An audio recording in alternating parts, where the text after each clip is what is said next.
Hey, welcome back. Today, we're diving deep into something I think you'll find pretty interesting. It's all about becoming a professor of practice. Oh, very cool. Yeah, it's a super exciting path for experienced professionals like you listening out there, like Yeah, fan. blending that real-world expertise Yeah. with the academic world. Yeah, that's a really neat combination. And we've got a great source today to help us break this down. An article by Jared Kanize. Okay. He's the CEO of academicjobs.com. And Interesting. he really maps out this whole process. I was surprised by some of the details, though, especially the emphasis on building a reputation before you even apply for these roles. Oh, wow.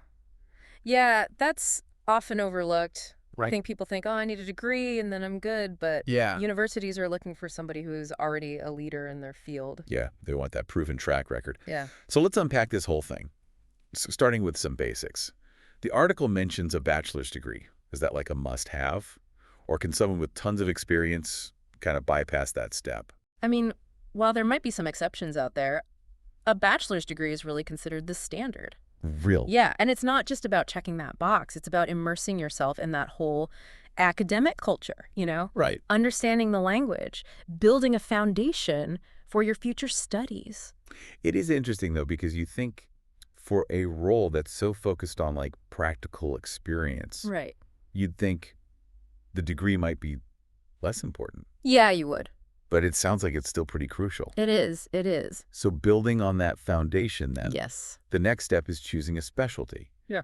early on. Right away. And we're not talking like, oh, I'm a business professor. Yeah. I'm an Yeah. engineering professor. It's like laser focused. Super specific. Yeah. Like supply chain optimization for a renewable energy company Exactly. or Exactly. ethical AI development for healthcare. Yes. Perfectly said. I love that. Like Uh, you're owning your niche and becoming the go-to expert in that area. Yes, and that's where your passion comes in too. What are you most excited about? Where do your skills, your experience align with a potential teaching need in academia? So this is where it gets really interesting to me. The article actually says you need entry-level experience in your field before going for advanced degrees. Yeah. That seems counterintuitive. It does a little bit, but it's crucial for professors of practice. They're expected to have walked the walk, Okay. not just talk the talk. Right. They've got to have that real-world experience. Exactly. So think about what would best showcase your abilities to a university. Okay, so are we talking like specific types of companies or projects or even roles that would catch their eye? All of the above, yeah. Think about experiences that show not just your competence, but also leadership potential, Yeah. problem solving, and a deep understanding of the practical challenges in your field. Okay, so we've got the bachelor's, the Yeah. specialty, and the initial experience. Yeah. Then the article mentions a master's degree being often required. But you've mentioned that this can be approached strategically, right? Absolutely, yeah. Yeah. You can leverage that early work experience to choose the right master's program. Okay. Think about what would boost your current career and also make you more attractive later on as a candidate for professor of practice. I see. I see. Being intentional, playing the long game. And hold on, because there's even a path to becoming like an associate or a full professor of practice. It's not just a one-level role. That's right, you can move up. Interesting. Yeah, you build towards the higher ranks by, accumulating a national reputation, teaching experience, publications in your field. Wow, that's a lot. How can someone who's busy working a demanding job build those credentials? It takes creativity and initiative. You've got to find ways to integrate academic pursuits with your current career. Yeah. Maybe volunteer to teach a workshop at a community college. Oh, Or contribute to research at a think tank. Mentor students in your field. those are great ideas. Yeah, It's about planting those seeds early, it is. It is. showing that you're passionate about your field and about teaching. Hap- And it's important to remember, Yeah. becoming a professor of practice isn't about abandoning your career. It's about leveraging it. Yes, that's a great way to put it. So the article keeps emphasizing career advancement outside of academia. Why is that so crucial? Because a professor of practice isn't a stepping stone to a career. It's the culmination of one. Right, so universities want people who are at the top of their game. Exactly. They're thought leaders. Your experience can enrich those academic programs. So what are some ambitious moves our listener could make in their current field that would really make them stand out? Well, think about taking on high-profile projects, leading industry initiatives, presenting at conferences. publishing articles in journals, anything that establishes you as that expert, that thought leader. It all ties back to building a reputation, Yes, it making does. a name for yourself in your field. And universities want those people. They bring credibility and prestige to their programs. They're looking for people whose names carry weight, whose insights are sought after.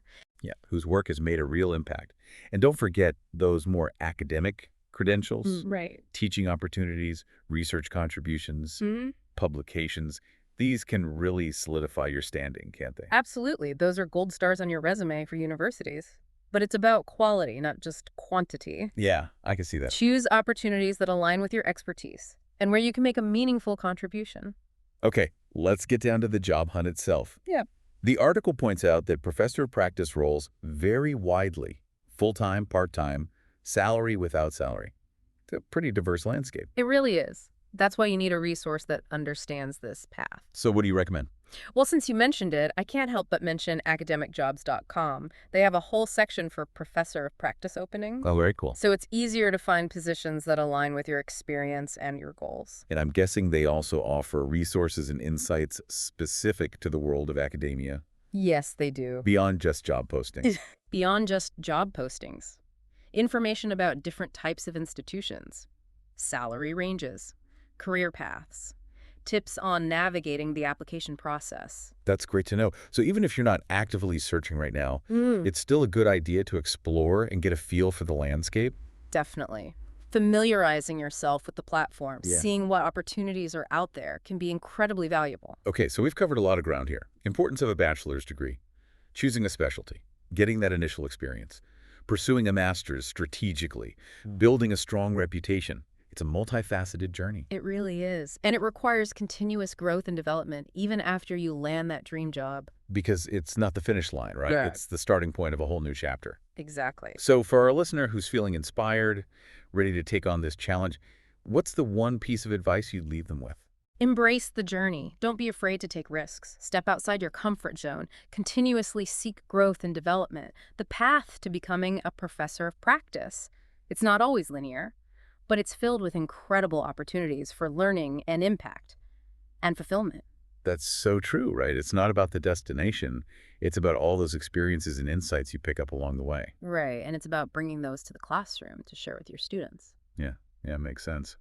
You know, it's interesting to think about the different types of institutions that hire professors of practice. Mm-hmm. Are we talking like mainly research universities, or is it broader than that? It's actually getting more common across a whole range of places, from Mm. those big research universities to smaller liberal arts colleges to those specialized professional schools. Mm. Each one has its own focus, priorities. Keep that in mind when you're applying. Oh, that's a really good point. Mm. So how can somebody figure out which type would be best for them? Research, research, research. Look at faculty profiles, academic programs, research initiatives.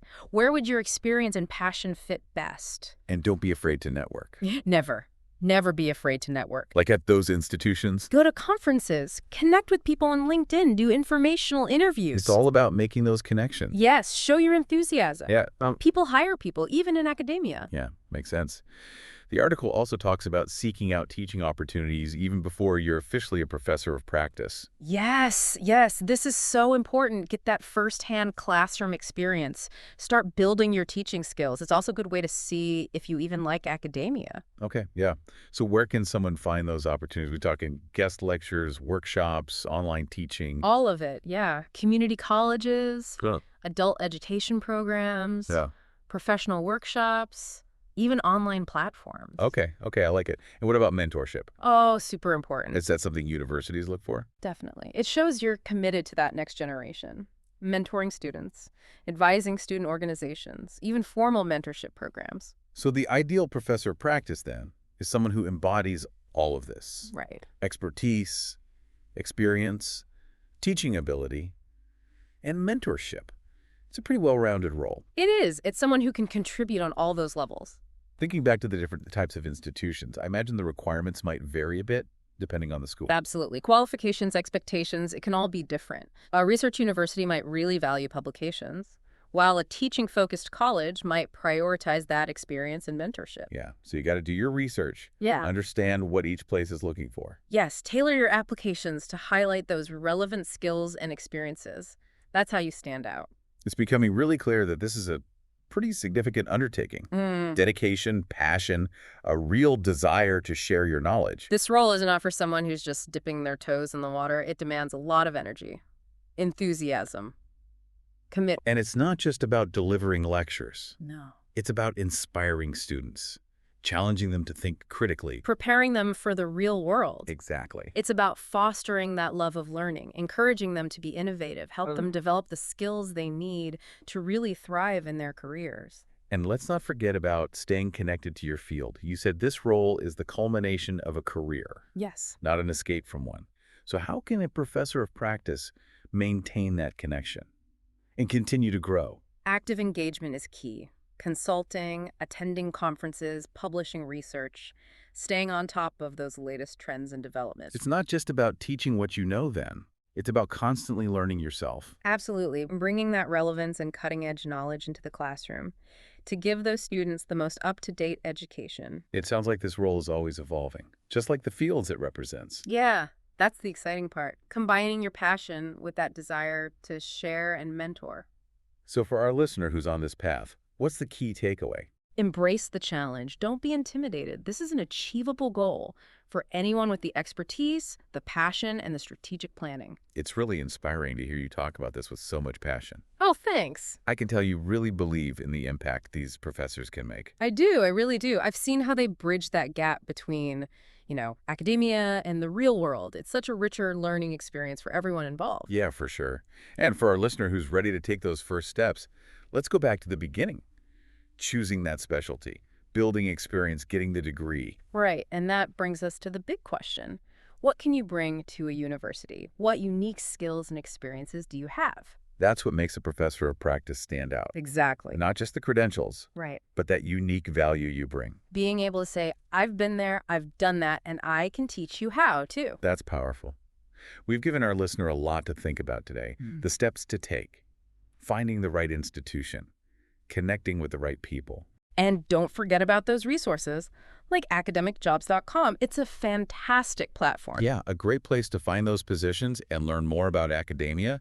And if you're a university or a college out there, looking to hire one of these awesome professors of practice. To post your higher ed jobs to a highly qualified audience, you got to go to www.academicjobs.com. You can also use their employee referral platform specifically for higher ed jobs at www.academicjobs.com. Or find higher ed staff who want to collaborate with your employees, university, or college through highly qualified candidates on www.academicjobs.com. It's all there. So there you have it, a roadmap for becoming a professor of practice. Challenging, but so rewarding. It is. And who knows, maybe you'll be the one inspiring the next generation someday. With all your wisdom and experience. That's the dream. Thanks for diving deep with us today. My pleasure. Until next time, keep learning, keep growing, and keep chasing those big goals.